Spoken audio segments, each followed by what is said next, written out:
안녕하세요. 말씀 베이커리 744번째 시간 기도하심으로 시작하겠습니다. 거룩하신 주님 감사합니다. 주님의 말씀을 묵상합니다. 성령님께서 말씀에 조명이 되어 주시옵소서. 우리 주 예수 그리스도님의 이름으로 기도합니다. 아멘. 네, 오늘 보실 말씀은 디도서 3장 1절에서 15절까지의 말씀입니다. 그대는 신도를 일깨워서 통치자와 집권자에게 복종하고 순종하고 모든 선한 일을 할 준비를 갖추게 하십시오.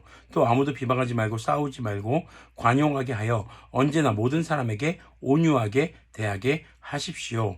자, 선한 행동을 할 것을 권면하고 있습니다. 자, 이 말씀을 지금의 집권자에게 그대로 복종하고 순종해라. 무조건적인 순종만을 강요한 것이 돼서는 안 될 것입니다. 그렇다고 해서 분쟁을 일으키는 것도 괜찮다라는 식으로 생각해도 안 되겠죠. 어쨌거나 그리스도인들이 교회에서나 세상에서 모범이 되는 삶을 살아야 하는 것임은 분명하게 강조하고 있는 것으로 보여집니다.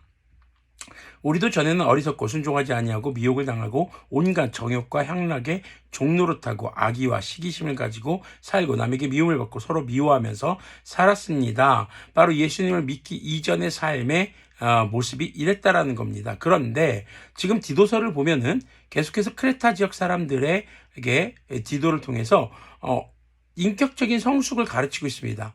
바로 그것은 당시 크레타 지역의 교회 안에서 이런 인격적 성숙을 찾아보기 어려웠거나 혹은 그런 일로 인해서 여러 문제가 생겼고 거짓 교사들로 인해서 여러 문제가 생길 때 분별력을 갖추지 못하는 그런 문제들이 심각했던 것으로 생각이 되어집니다.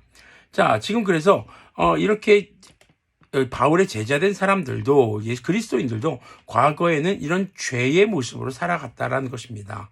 4절 보니까 그러나 우리의 구주이신 하나님께서 그 인자하심과 사랑하심을 나타내셔서 우리를 구원하셨습니다. 그분이 그렇게 하신 것은 우리가 행한 의로운 일 때문이 아니라 그분의 자비하심을 따라 거듭나게 씻어주심과 성령님으로 새롭게 해주심으로 말미암은 것입니다. 자, 지금 우리가 지금 이렇게 구원의 길로 그리스도에서 살아가게 된 것은 주님의 은혜의 결과입니다를 다시 한번 강조하고 있습니다. 바울은 자신이 살아가게 되는 원동력과 그리고 복음을 전하는 원동력 그리고 우리가 말씀을 따라서 선하게 살아가는 바로 이유가 주님께서 우리에게 구원의 은혜를 베풀어 주셨기 때문이다라고 재차 강조하고 있는 것입니다. 하나님께서는 이 성령님을 우리의 구주이신 예수 그리스도님으로 말미암아 우리에게 풍성하게 부어주셨습니다. 그래서 우리는 그분의 은혜로 의롭게 되어서 영원한 생명의 소망을 따라 상속자가 되었습니다. 이 말은 참됩니다. 나는 그대가 이러한 것을 힘있게 주장해서 하나님을 믿는 사람으로 하여금 선한 일에 전념하게 하기 바랍니다. 지금 어떻게 보면 디도서를 쓴 목적이 여기에 담겨 있는 것은 아닐까라는 생각이 듭니다. 하나님을 믿는 사람들, 그리스도인으로 하여금 선한 일에 전념하게 하기 위함이라는 것이죠. 그래서 선한 일을 하면서 악한 일에 대해서 생각하는 것이 아니라 전념한다는 것은요, 그것에만 집중하다 보니까 다른 것에 신경 쓸 겨를이 없다라는 것입니다. 바로 하나님의 뜻에 순종하는 것에만 전념을 하다 보니 악에 또 죄에 빼앗길 나의 에너지가 없는 상태를 말하는 것이죠. 자, 선한 일은 아름다우며 사람에게 유익합니다. 그러나 어리석은 논쟁과 족보 이야기와 분쟁과 율법에 관한 싸움을 피하십시오. 당시 이런 것들이 있었고 실제로 이런 문제가 상당한 소모전을 불러일으켜 왔기 때문일 것입니다. 이것은 유익이 없고 헛될 뿐입니다. 분파를 일으키는 사람은 한두 번 타일러 본 뒤에 물리치십시오. 분파를 일으키는 것, 생각이 서로 다르기 때문에 우리끼리 모이자라는 거거든요. 타일러 봐도 바뀌지 않으면은 신경 쓰지 말라는 겁니다. 지금 하나님이 맡기신 일, 우리가 주님께서 원하신 일, 여기에만 집중하기에도 사실 부족하다는 거죠. 그대 가는 대로 이런 사람은 옆길로 빠져버렸으며 죄를 지으면서 스스로 단죄를 하고 있습니다.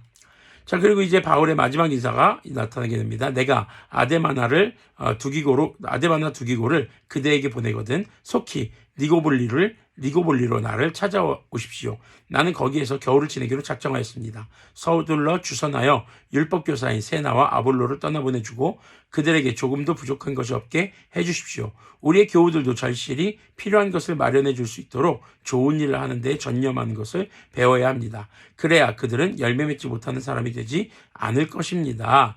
자, 지금 함께 사역하는 성도들 또 사역자들 그들에게 부족한 것이 없도록 또 공급하는 것 역시도 하나님의 선한 일인 것을 다시 한번 강조하면서 지금 바울이 자신의 사역과 복음을 전하는 사역에 있어서 아주 필요한 요소들을 지금 다시 한번 부탁을 하고 그들에게 부족함 없이 채워줄 것을 부탁하고 있는 그런 내용들이죠.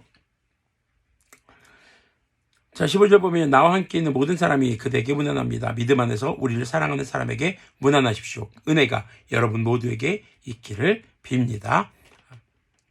네. 자, 오늘 이렇게 디도서가 마무리가 되게 됩니다.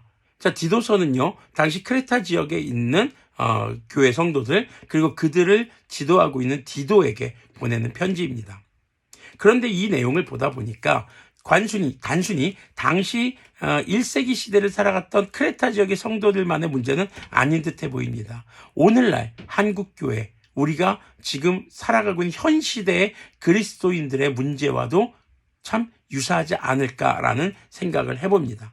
자, 교회다운 것은 무엇일까? 그리스도인다운 것은 무엇일까? 바로 그것은 우리가 그리스도인으로서 하나님의 뜻과 그 말씀에 또 하나님의 뜻이 이루어지는 것에 전념하는 것, 그것이 바로 교회답고 그리스도인다운 것이 아닐까 생각해 봅니다. 이제 우리는 더 이상 비방하거나 싸우거나 그리고 어떤 문제를 일으키거나 분파를 나누거나 하는 것들에서 멈춰야 할 것입니다.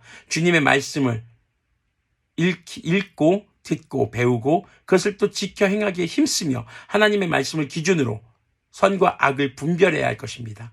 그렇게 우리가 인격적으로도 성숙한 삶을 살아감으로써 어제 말씀에서 나눴던 것처럼 하나님의 이름이 욕먹게 되는 일이 없어야 할 것이고 또 주님의 복음이 빛나는 삶을 살아갈 수 있어야 할 것입니다. 기도하겠습니다. 거룩하신 하나님 감사합니다. 주님의 말씀을 묵상했습니다. 주님, 우리가 주님의 말씀을 따라서 그리스도인답게 교회답게 이 땅 가운데서 복음을 전하며 주님을 드러내며 주님의 복음의 빛을 나타낼 수 있는 주님의 자녀들이 되도록 긍휼을 베풀어 주시옵소서. 우리 주 예수 그리스도님의 이름으로 기도합니다. 아멘. 네, 오늘도 주님의 자녀답게 살기 딱 좋은 날입니다.